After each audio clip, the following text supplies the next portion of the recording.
This is a PI Advice Podcast. Yeah, boy.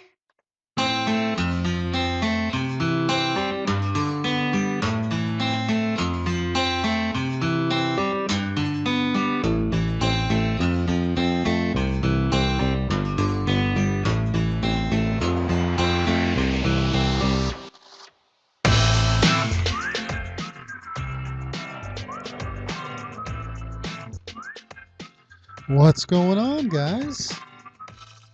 Happy Father's Day to all you fathers out there. I am recording on Father's Day. Why? Because I had the day off. Yep. Had a great day with the family today. Turn this down. I'm a little bit giddy. I got myself a new soundboard today. Been going all this time without one. So it was nice to kind of have things organized and not do it the funky way I was doing it. If you are new to the podcast, welcome. This is Andrew with the Pride Investigator Advice Podcast. Where you can find me at is Pride Investigator Advice website at prideinvestigatoradvicehq.com. That's right, it's HQ because that's the headquarters where all the awesome happens. That's right. So check it out. I've kind of slowed down on my articles.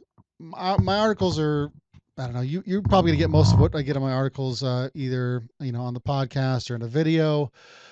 I try to get it in all different forms. So whoever enjoys consuming whatever, or however you like to do it, you can get the information the same way. So I'm super underprepared. I'm like, told my wife, I'm like, hey, I'm gonna do a podcast today, and she's like, oh, what's taking you so long? I go, I don't know what I'm gonna do it on yet. But since we have, or I have awesome listeners, I got an email. Actually, it was this morning, from a guy named Dan who had some ideas for me to talk about, which I'm going to. And so the stuff that I was going to talk about last podcast, I'm probably going to put off for another week because I don't want to make this one too long. And I think I can entertain you guys for 30 or 40 minutes. So this if you're watching the video at home on YouTube or something, you'll see that I'm putting my other agenda away. But yeah, so like I said, hope everybody's having a good weekend. I got to shut my window here. My dogs are going to freak out on me.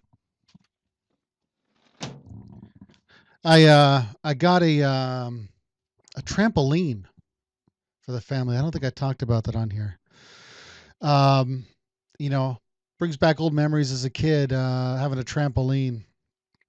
I remember putting it together and having it be a real pain in the butt.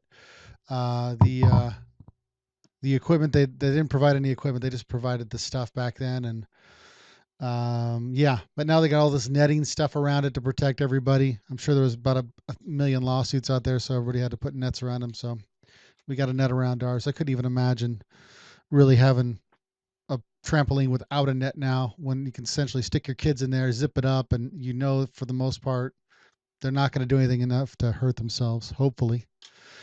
But yeah, so it's been fun. I try not to get on there because I'm a bigger guy. And when I get on that trampoline with either my wife or my kids, it's like nobody gets to have fun because the trampoline just kind of dips in, and all the elasticity from this trampoline is gone due to my largeness. So my kids are telling me, "Come on, Dad, play on the trampoline." I'm like, "Oh, you guys just go ahead. I'll watch." Otherwise they're going to be trying to bounce and they're just not going to go anywhere. So anyways, what else we got here? So we got Father's Day. Happy Father's Day. Hope you guys got to do stuff that you wanted to do. Because I know a lot of times, Father's Day turns into another Mother's Day where you have to do what the wife wants. Not always, not every father.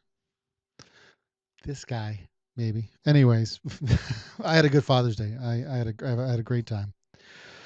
So today, my put together, I don't know, slap together podcast today. I think I'm gonna share something with you. I found on YouTube. Actually, it wasn't on YouTube. It was on some other video. But if you haven't heard of Gary Vaynerchuk, he's this guy who's kind of like a guru in business, and he's got a great story. And he essentially took his dad's liquor store or wine store that was making, I don't know, I think less than $1 million in revenue a year. He took it to this multi-million-dollar mega store. I don't know. I'm messing up the story, I'm sure. But essentially, I think the guy is quite brilliant. One way or the other, he's brilliant when it comes to marketing and marketing in regards to the social media aspect and how he does things. And he's done, if you could just sit down for a day and just watch half his videos, the knowledge you gain from him, not the necessarily the wine library videos that you're going to come across, because he used to do like videos like every other day or every week, where he'd do these YouTube wine tasting things. That is, I don't know where he was, but but the reason I was all excited about something that he said recently was because of a couple things. One of the things was something I saw on Private Investigator Marketing on Facebook. Right, the guy I told you, he's brilliant when it comes to a lot of this out of the box thinking. He recently just put a website together for somebody in Miami and got them ranking number 2 for the SEO thing. And I recently saw something on there from him saying, I'm about to give up on Facebook. It's not doing anything for me, something to that effect. And you know what? He's probably right. It's probably not doing anything for him, because if you really think about it, at least in the private investigation industry, right? So we got our Facebook rocking, right? We want hundreds of thousands or whatever of likes on our Facebook page. And I think that in general, as a private investigation agency, it builds some legitimacy to your brand. Someone may be impressed by that and go, oh, hey, there's a lot of people paying attention to this company. But other than that, it doesn't go much farther. I'm not going to say that you're necessarily going to get your next client just because you've got 1,000 friends on your business page, right? I just don't think that's the case. And and maybe other than like doing promotions and sales, but let's say for instance your client is a bunch of law firms, right? Are law firms just spending all day on Facebook just waiting for you to put out your next promotion? Or I mean, who's watching your Facebook page? Who's watching the feed, right? Who's paying attention to it? Likely just other private investigators, if you ask me personally. I mean, I don't know, or your friends that that linked onto it. I mean, I've had I have my people know my business brand, right? Just because I'm doing this podcast, and I get calls. People go to my website, but people don't make it to my Facebook page very often. I mean, very rarely to my business page. It doesn't happen a lot. And I've got all these different avenues to reach that, right? If someone really wanted to know about me and my business, there's these avenues to get there, that this doesn't happen. Now, maybe I just suck at promoting my Facebook page, and maybe that's the case, and which I really do. You guys really haven't heard me talk about, other than maybe the Private Investigator Advice Facebook page. But so where do you take all this information, right? How do you use social media to your advantage, right? If you're a private investigator, hopefully you're doing preliminary investigations and you're searching for, if you're doing insurance and stuff, you're trying to find, Facebook pictures of your person that you're trying to follow, right? Well, I pulled a clip from YouTube on Gary Vaynerchuk, and he gives a great idea for private investigators. We should be doing this, right?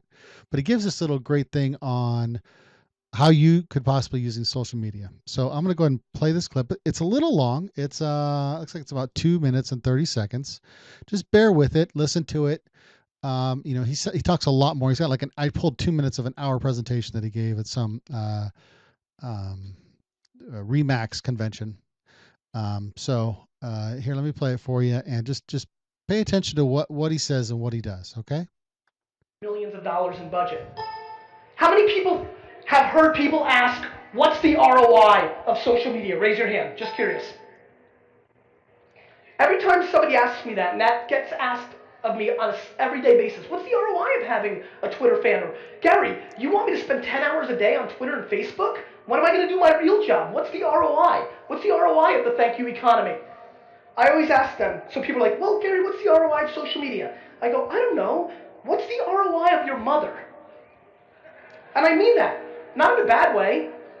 What is the ROI of your best friend? What's the difference between that friend that really comes through for you and the one that doesn't? There's a lot of things you can't put black and white numbers on, especially when it's early. Remember how many people here laughed at buying Google ads or SEO or whatever else you may be doing today that is a norm in your business. There's plenty of people that didn't want to use Facebook or Twitter. Here's what's happening, my friends. Let me paint you the picture. You are in the people business. So is everybody in the world. People are now talking publicly on the web in a way that we've never seen before. Your ability to mine it with no cost, to look at the data and interact with them, is zero except the time you put into it. Once you create that emotional context, things happen. Wine Library, my business. Let me paint you a picture of what I think the thank you economy is. My business, Wine Library. We're a big wine shop. We've started following all our customers on Facebook and Twitter to get more data on who they are. Yeah, it's Big Brother, but these are things that they share, right? They know people are watching. And so here's what we've done. We took a customer the other day whose last 40 tweets are, I love Jay Cutler, don't be mad at Jay Cutler, he was really hurt. Jay Cutler, will you marry me? He loves Jay Cutler. He's a huge Bears fan, right? We also saw the data shows that he's just ordered 3 times in a short period of time, $10,000 worth of wine. He's a great new customer, right? The Thank You Economy Department, right, by Kristen Murphy at Wine Library, she went to eBay and bought a signed Jay Cutler jersey, and we sent it to him in the mail saying, thank you so much for being a new customer of Wine Library.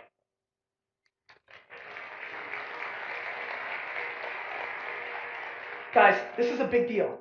I promise you that if Toys R Us years ago would have sent me a Jets helmet signed by Ken O'Brien, I would have never went to KB stores once.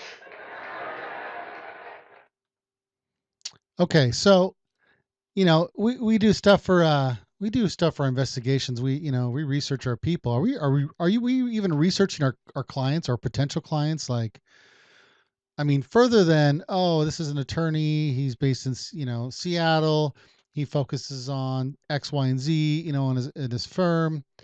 I mean, what are we doing deeper than that to get to know our person? And obviously this guy gets a Jay Cutler signed jersey, and obviously we don't all have those kind of budgets, but what if so there was some other gesture that you gave to your client, or they're not even your client yet, but you do something to build that relationship with them. And one of the main things that he talks about that you'll hear in some of these videos, because I know if you haven't heard of the man, you're going to go check him out as soon as you get done listening to this awesome podcast, or you can just pause it right now and go search him. But he's always talking about, don't try to close on the first date. So, and I guess that can apply to some things in the investigation world. When you get those calls from potential clients, you're looking to close, right? Not necessarily with the lawyers and insurance companies, but like maybe cheating spouses. Maybe that's the route you're going, right? That's the phone call you get, or a background check, or something to that effect. You want to close on that because you don't want them going to the next guy. But and you might never see that client again, whether you work one case for them or not. You that just wham bam and you're done. You're not gonna likely get return business, right? So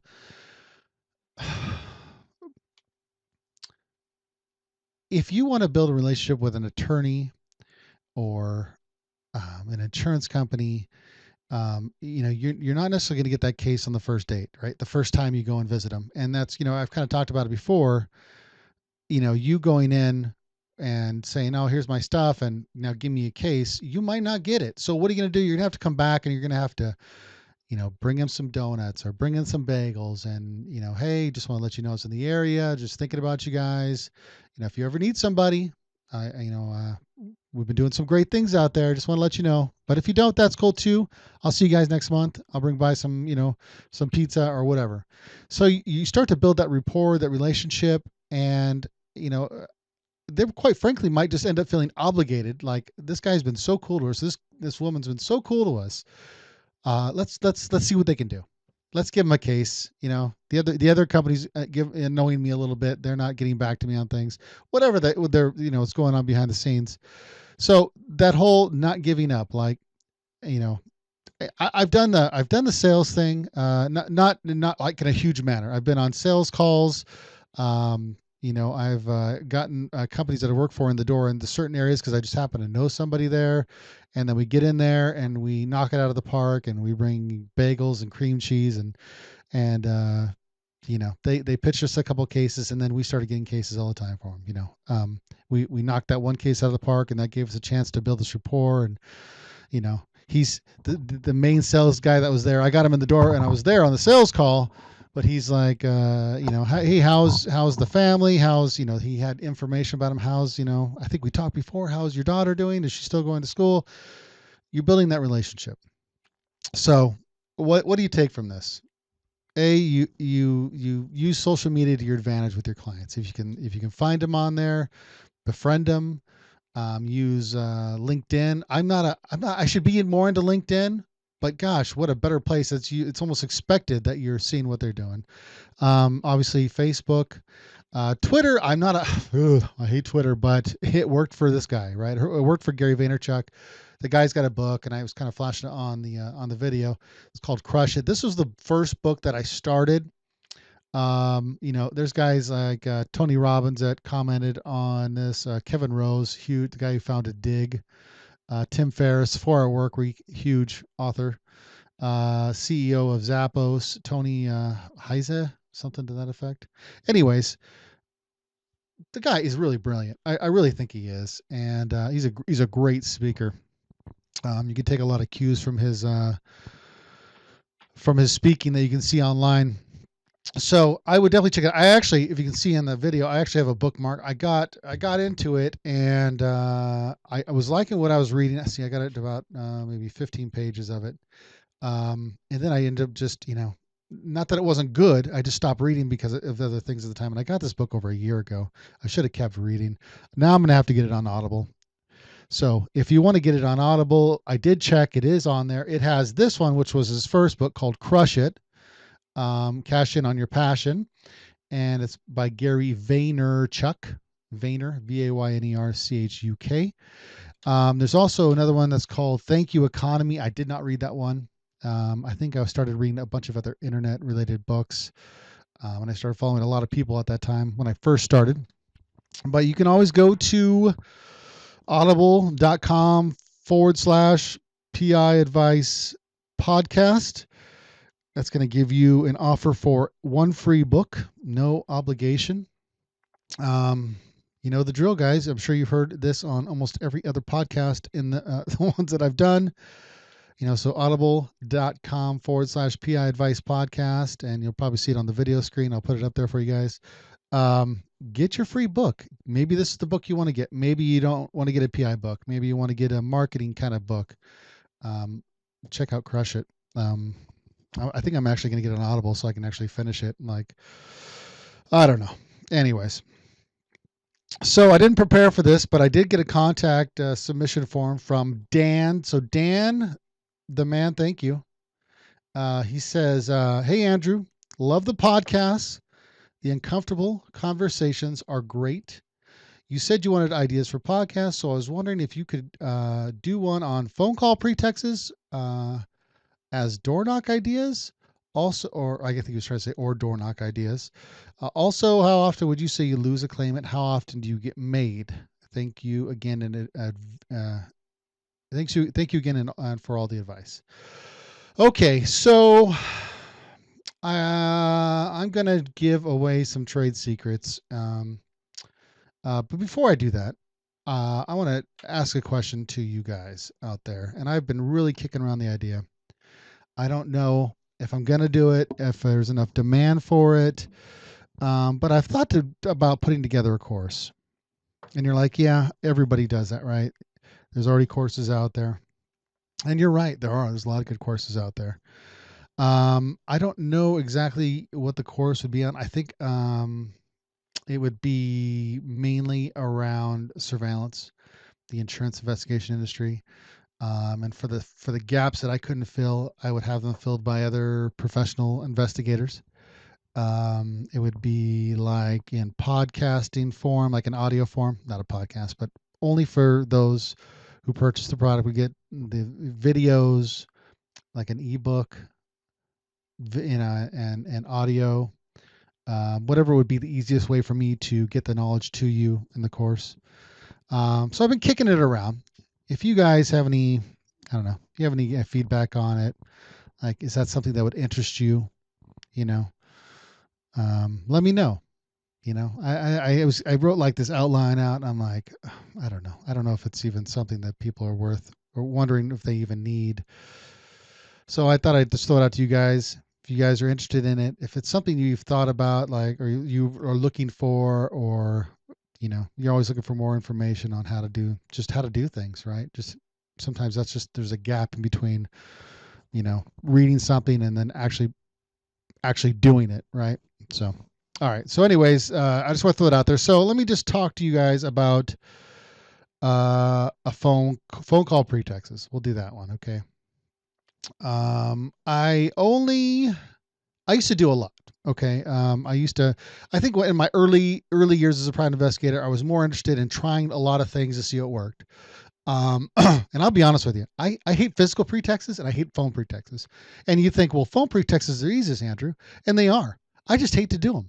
I don't know what it is. I think a lot of the things that I hate to do them for is because I think people are smarter, claimants are smarter, not necessarily those on the domestic side.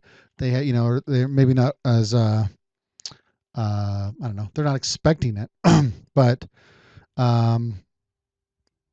yeah, I just I just thought of an uncomfortable conversation during this, and I was like, I already had one set up, and now I have a better one, which kind of falls into the reason why I don't like doing any pretexts. But so I right now, I'll be honest with you, off the top of my head, the two that I can think of that I do now is A, I do a wrong number, and B, I do, which is like, yeah, so what, I can do that too, Andrew. Yeah, I know you can. The second one I do is the high school reunion. Now, there's a lot of pretexts out there, right? There's one of the main reasons why you do pretexts on the phone is because obviously you don't want to have to show your face, but when you do the pretext, you want to do something compelling enough to get your claimant to the phone, or to get some kind of confirmation that they're there. You don't have to always talk to them. Sometimes it's just something that the person that answers the phone says, but the main purpose is to confirm them home without you having to knock on that door and have an uncomfortable conversation, right?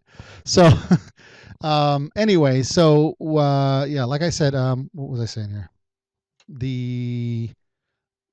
So wrong number, and then the other one I do is I do a high school reunion locator pretext. And as far as I know, nobody else uses this. I'm sure that everybody's out there going, I use that. What are you talking about? Well, maybe you do. But here's the thing. So my objective is two things. A, most of the time, I just want to get them on the phone or confirmed, and B, get off the phone as fast as possible. Right.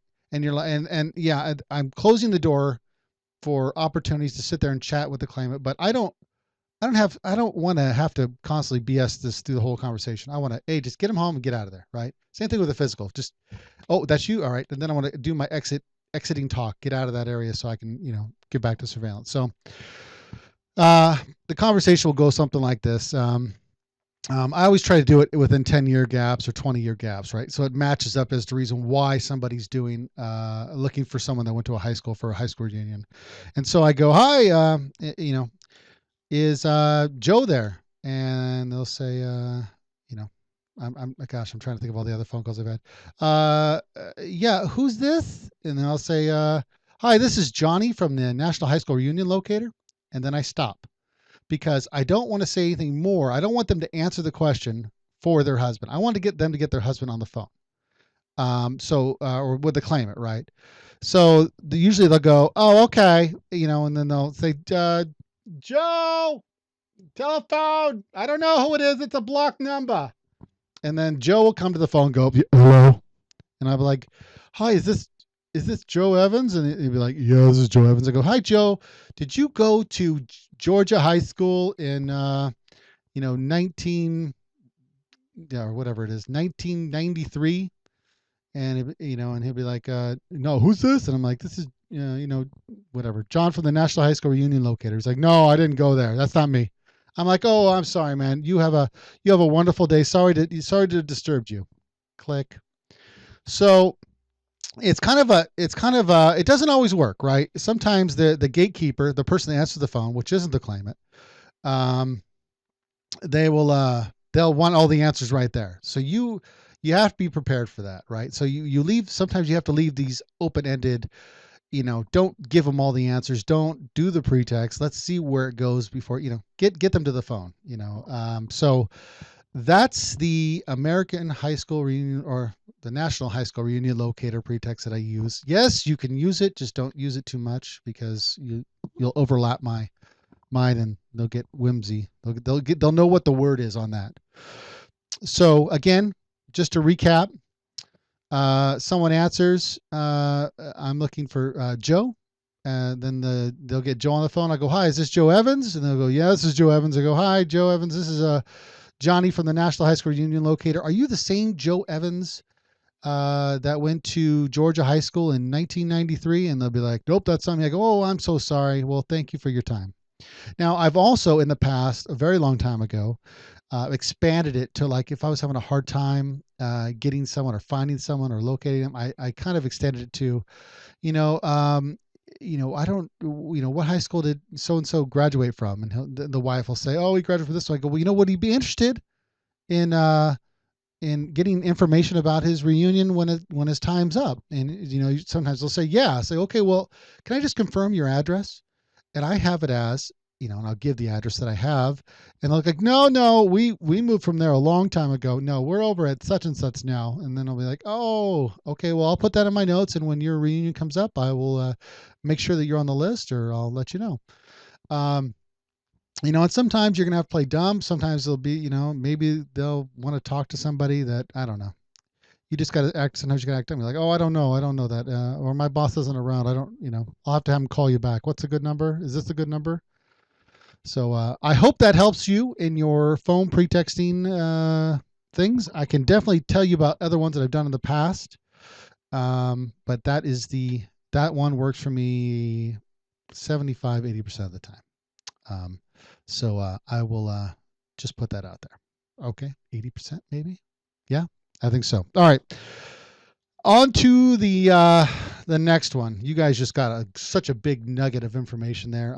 If you have more questions on that pretext, let me know. Okay, so what else we had here? You said he wanted to know how much I lose a claimant and how often I get made.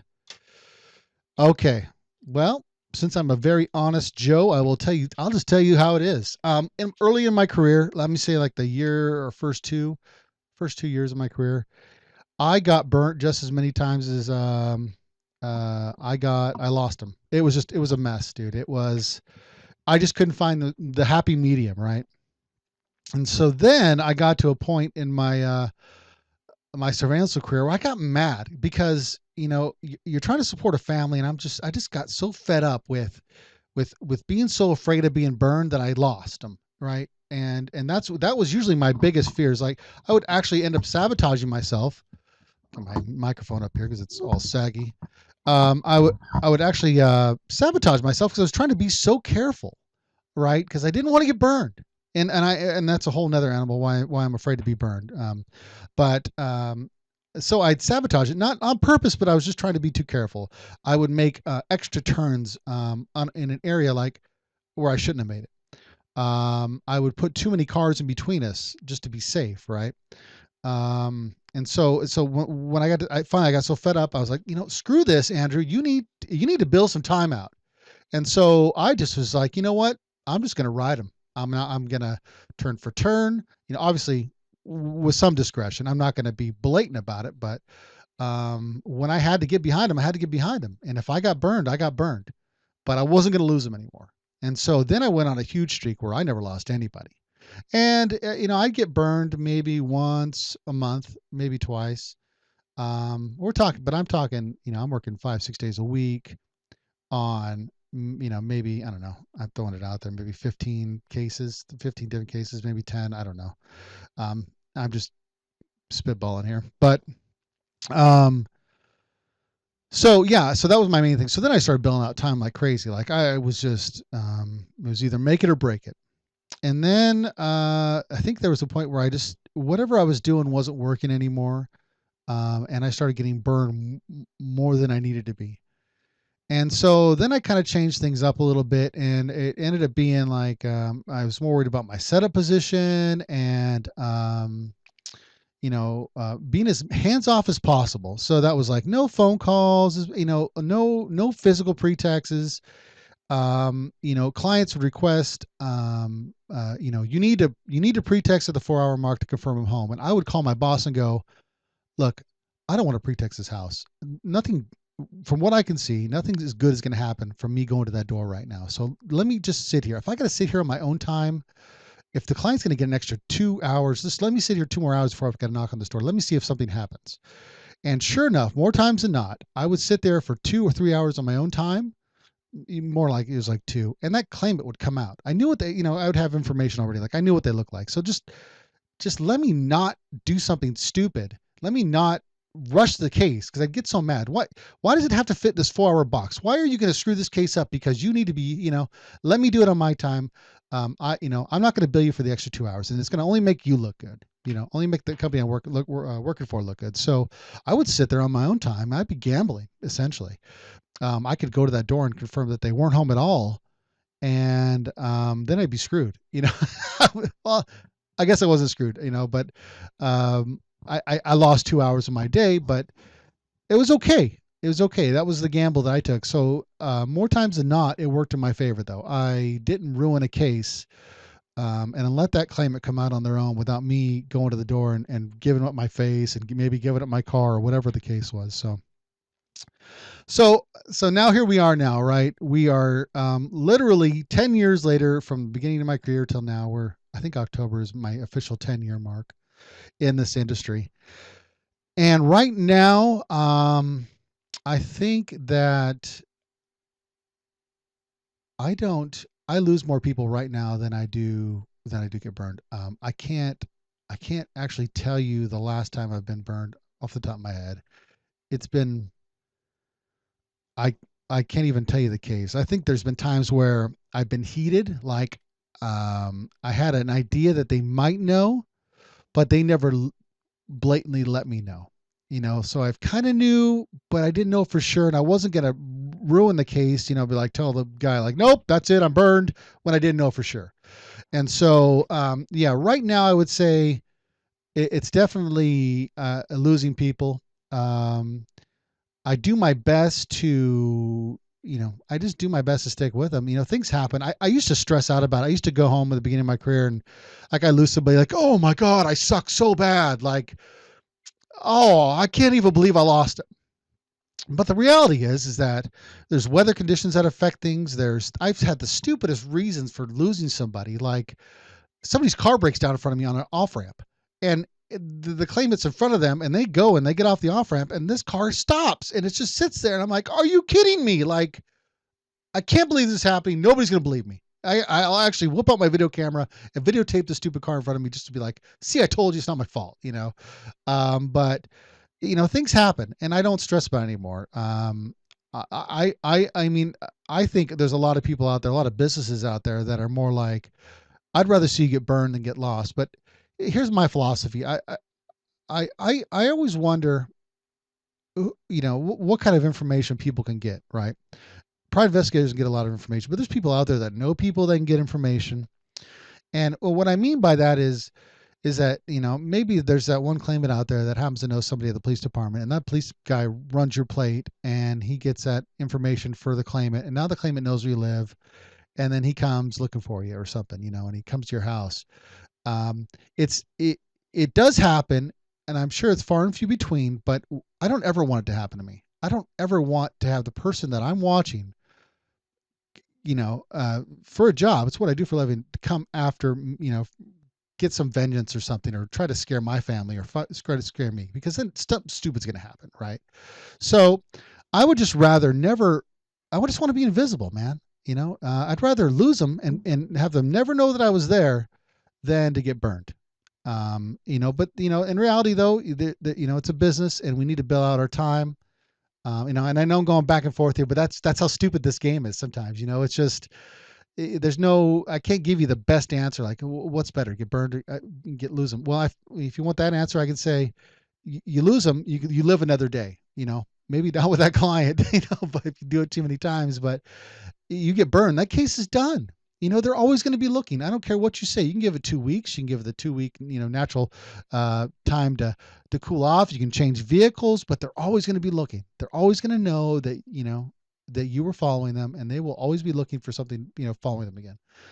And it sucks, but again, you lose them. There was actually a case I had worked for the company I was working for, and I was just having the hardest time. Like, it was not that hard of a case, but I was just getting, I was like driving an hour to the case. I'd work it 4 hours. The claimant would come out. She'd get into the car with her boyfriend, and she'd get out of the apartment complex and drive off, right? And I would get stuck, and I couldn't go because of the traffic. And then she would make it through a light, and that was it. See ya, claimant.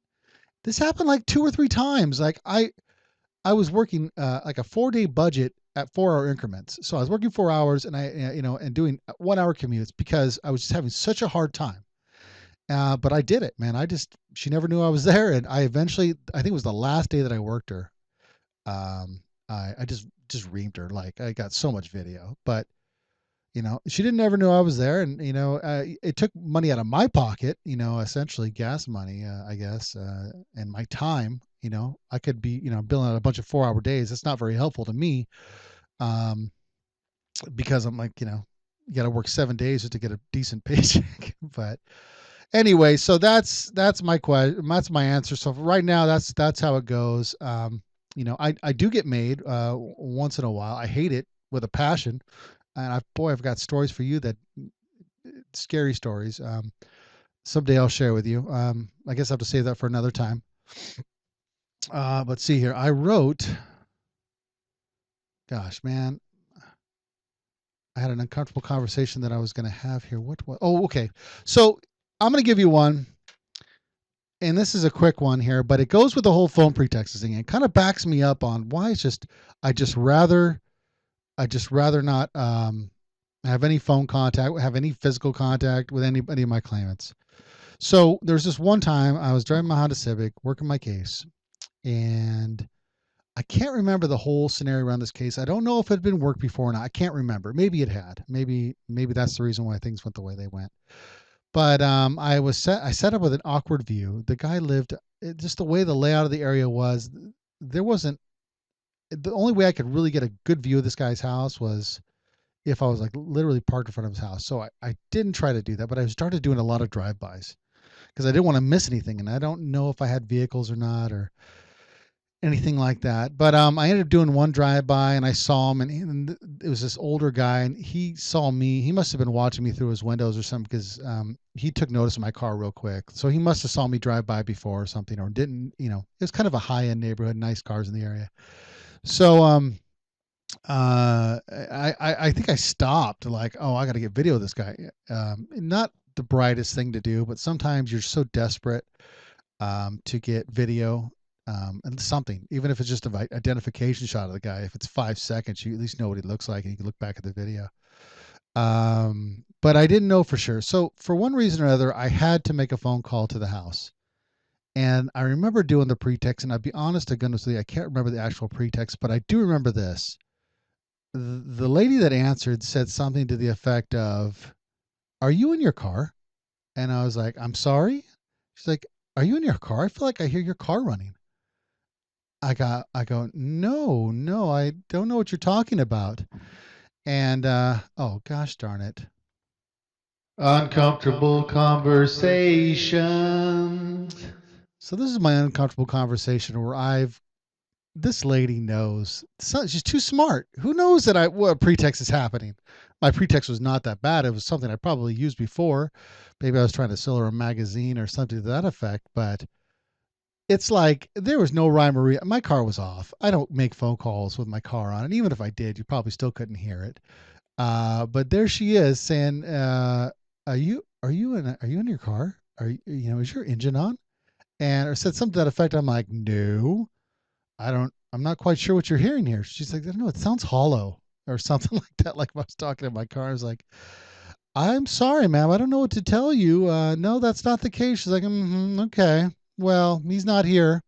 I'm like, "Okay, bye."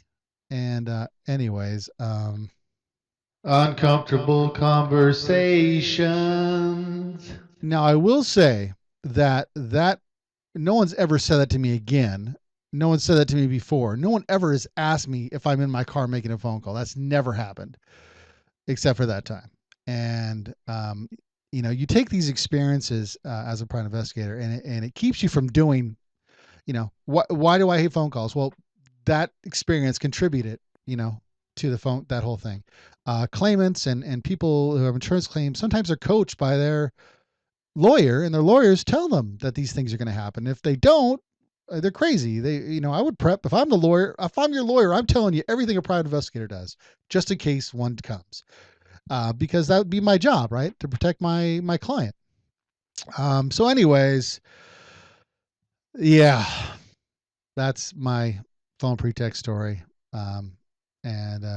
Yeah, I hope you learned something from that. At the very least, don't run your car while you're, doing a phone pretext.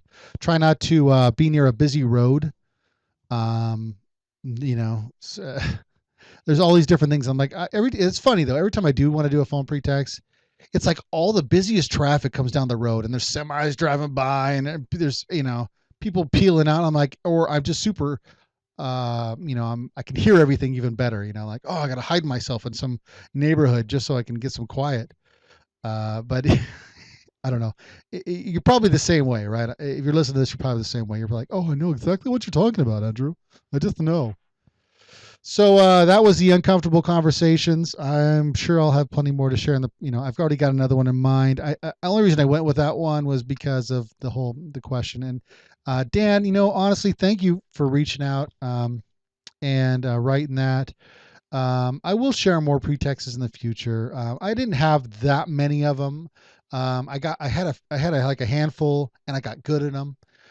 There were some that I, stretched out and tried different things because my bosses said, you got to do it. And I'm like, I don't want to do it. And I had to do it anyway. So, but yeah, anyway, so what else do we got here?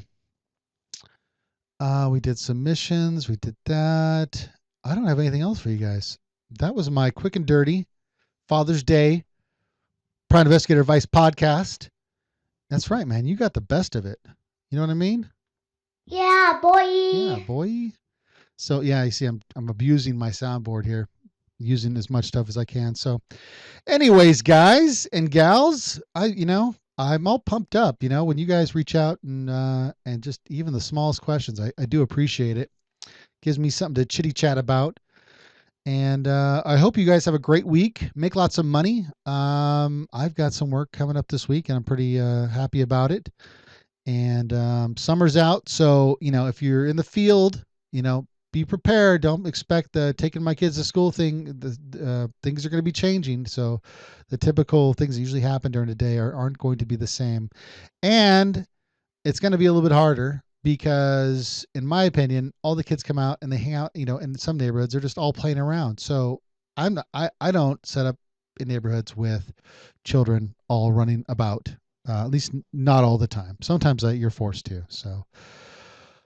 Oh boy. So here we go. I think we're going to do a little, turn it down a little bit.